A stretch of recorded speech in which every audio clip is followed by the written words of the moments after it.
Hello दोस्तों, कैसे हैं आप सब लोग। आशा करता हूँ आप सब लोग अच्छे होंगे। पिछले वीडियो में हमने रैखिक प्रोग्रामन से संबंधित कुछ बेसिक नियमों को जाना था कि कैसे हम रैखिक प्रोग्रामिंग के जो प्रश्न होते हैं उन्हें हम हल कर सकते हैं। तो देखिए, आज उसी कड़ी को आगे बढ़ाते हुए हम देखते हैं जो कि हमारे उत्तराखंड बोर्ड में वर्ष 2020 में एक प्रश्न पूछा गया था। तो जैसा कि आप देख रहे हैं स्क्रीन पर, आपको प्रश्न दिख रहा होगा। तो प्रस्तुत प्रश्न में देखिए, आपको 3 स्थितियां दी गई हैं या 3 गणितीय आपको समीकरणें दी गई हैं। इन समीकरणों को हल करके आपको एक z = x+3y का अधिकतम व न्यूनतम मान आपको ज्ञात करना है। तो देखिए दोस्तों, जैसे हमने पिछले वीडियो में देखा था, किसी भी रैखिक प्रोग्रामिंग समस्या को किस प्रकार से हम हल कर सकते हैं। तो हम किन स्टेप्स को देखेंगे, तो मैं आपको एक बार दोबारा से उनको रिकॉल करा देता हूँ।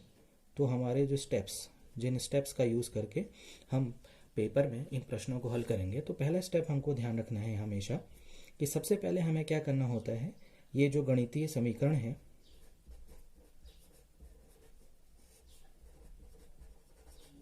इसका ग्राफीय निरूपण करना होता है।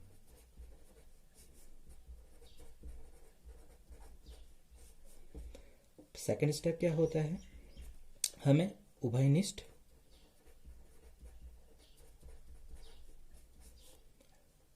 भाग ज्ञात करना होता है। उभयनिष्ठ भाग के जो हमारे बिंदु होते हैं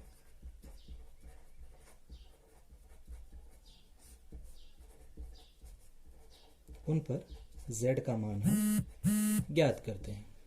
ठीक है, तो ये हमारे पास आपकी स्थितियां होती हैं कि किस प्रकार से हम किसी भी प्रश्न को हल कर सकते हैं। तो हमें इस प्रश्न में भी सेम प्रोसेस को फॉलो करना है।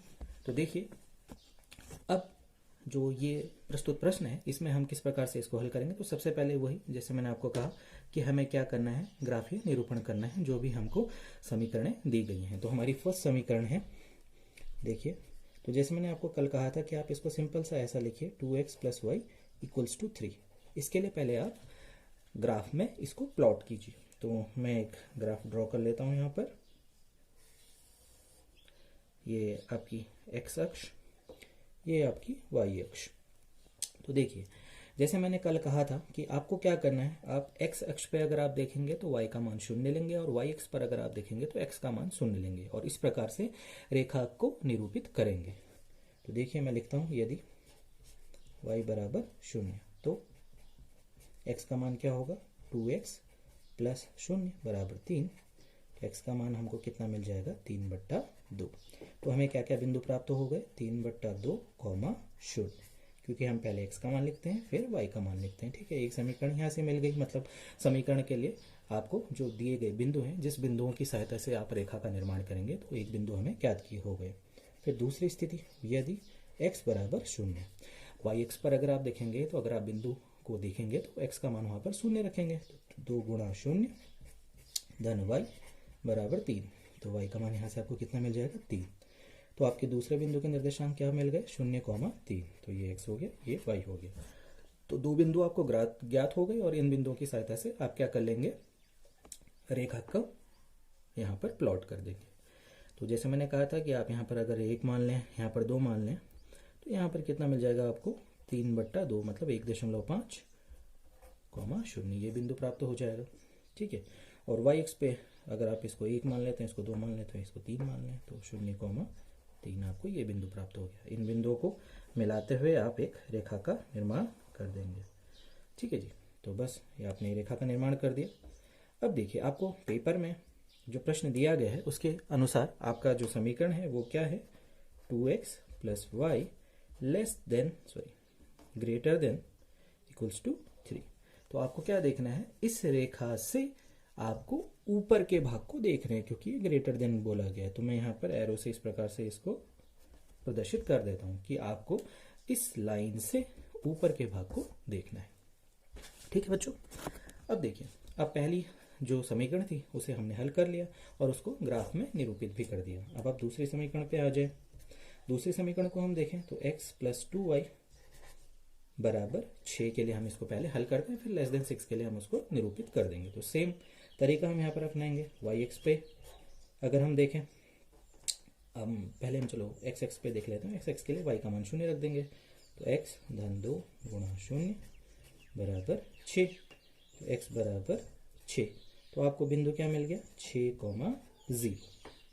फिर वाई एक्स पे चले हम, तो वाई एक्स पर क्या होगा, एक्स का मान 0 होगा। एक्स का मान 0 रख दीजिए, तो 0 धन 2y बराबर 6। तो y का मान कितना मिल जाएगा आपको 6/2 बराबर 3। तो बिंदु हो जाएंगे 0,3। तो देखिए एक्स एक्स पर आपको मिला 6,0, तो आपने इसको 2 माना था, इसको 3 4 5 6 इस टाइप से ले लीजिए कुछ, 6,0। और वाई एक्स पर आपको कौन सा बिंदु प्राप्त हो रहा है 0,3। तो 0,3 तो यही बिंदु है आपका। तो सेम बिंदु है, सेम बिंदु को आपको लेना है और ऐसे करके लाइन ड्रॉ कर लेनी है। अब आप ध्यान से देखिए, आपको क्या करना है, लेस देन इक्वल टू 6 के लिए इसको बनाना है। तो लेस देन 6 मतलब इस रेखा से नीचे वाला भाग, ठीक है। तो आप मैं इसको यहाँ पर दिखा देता हूँ। तो ये हो गया आपका x plus 2y less than equal to 6 के भाग को आपको देखना है। तो आपको क्या करना होगा, ये वाले पोर्शन को आपको लेना होगा, ठीक है। इस टाइप से आप इसको दिखा सकते हैं। तो ये तो हो गया आपका सेकंड पार्ट। थर्ड पार्ट आपको फिर से दिखाया गया है कि x, y greater than equal to 0। तो जैसे हमने कल देखा था कि x greater than equal to 0 मतलब ये वाला भाग, और y greater than equal to 0 मतलब ये वाला भाग। तो हम इसको यहाँ पर एरो से दिखा देते हैं। तो ये वाला भाग x greater than equal to 0, और इस वाले भाग को अगर आप देखें तो ये हो जाएगा y greater than equal to 0। अब आप देखिए, आपको कौन सा भाग देखना है, आपको कॉमन भाग देखना है। आप ध्यान से देखिएगा, यहाँ पर अगर मैं इसको भी देख लूँ, तो देखिए आपको अब इसमें से कॉमन भाग देखना है, जो कि तीनों रेखाओं द्वारा निरूपित हो जाएगा। तो आप ध्यान से अगर आप देखेंगे, आपको एक बिंदु ये मिलेगा, देखिए एक बिंदु आपको ये प्राप्त होगा, एक बिंदु आपको ये प्राप्त होगा, यही 3 बिंदु आपको यहाँ से प्राप्त होने वाले हैं। तो ये 3 बिंदु अगर आपको प्राप्त हो रहे हैं, तो आप क्या कीजिए, इन तीनों बिंदुओं को मैं थोड़ा सा डार्क कर देता हूँ ताकि आपको दिख जाए। तो ये कॉमन भाग हो गया, जो तीनों रेखाओं द्वारा उभयनिष्ठ भाग आपको मिलने वाला है।